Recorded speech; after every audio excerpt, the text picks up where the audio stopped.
Sistem pencernaan. Apa sih yang kalian ketahui tentang sistem pencernaan pada manusia itu?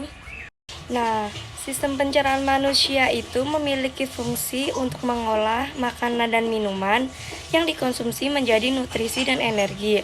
Keduanya diperlukan untuk metabolisme tubuh dan perbaikan sel serta jaringan tubuh, serta aktivitas kita sehari-hari seperti bergerak, bernafas, bekerja, dan belajar.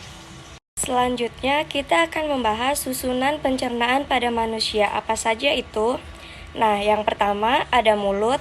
Dimulai dari waktu kita menggigit, mengunyah, dan menghaluskan makanan di dalam mulut, makanan yang bercampur dengan air liur akan pecah dan menjadi potongan-potongan yang lebih kecil oleh gigi sehingga menjadi lunak dan mudah untuk ditelan.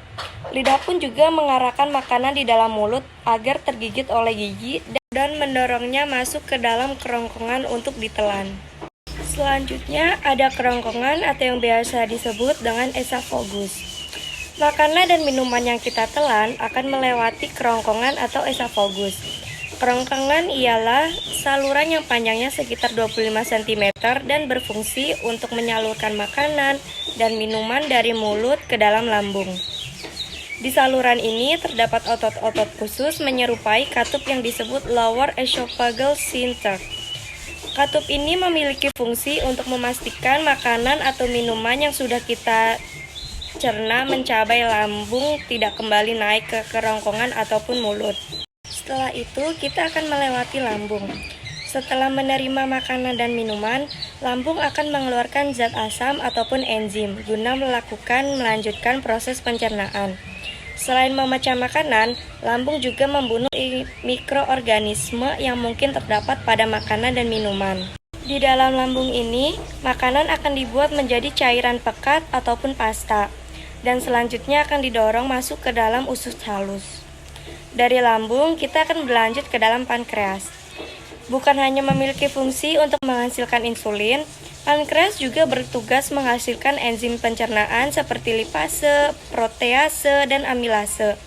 Enzim tersebut akan dilepaskan oleh pankreas dan ikut bercampur dengan enzim pencernaan dari lambung. Selanjutnya, kantung empedu.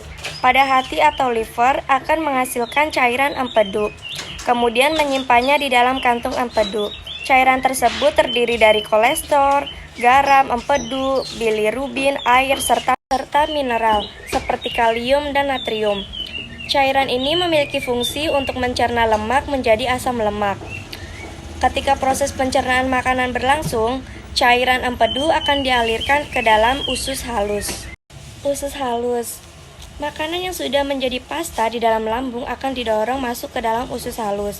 Gerakan yang disebut peristaltik usus ini terjadi karena kontraksi dan relaksasi jaringan otot di dinding usus halus. Usus halus terdiri dari 3 bagian, yaitu duodenum, usus 12 jari, yang kedua jejunum atau usus kosong, dan yang ketiga ada ileum atau bagian terakhir dari usus halus. Ketiga bagian usus halus ini memiliki tugas dan masing-masing dalam proses makanan. Duodenum bertanggung jawab untuk melanjutkan proses pemecahan makanan, sedangkan jejunum dan ileum bertanggung jawab untuk proses penyerapan nutrisi ke dalam aliran darah. Dari usus halus berlanjut kita ke usus besar. Usus besar setelah diolah menjadi berbagai nutrisi yang terserap oleh tubuh, makanan yang sudah dicerna akan meninggalkan sisa atau limba yang disebut tinja atau fases. Usus besar akan mendorong limba makanan tersebut ke dalam rektum ataupun anus, yaitu pemberhentian terakhir pada saluran pencernaan. Ketika rektum sudah terisi penuh dan tinja di dalamnya siap dikeluarkan melalui anus, Anda akan merasakan mulas dan muncul dorongan untuk buang air besar.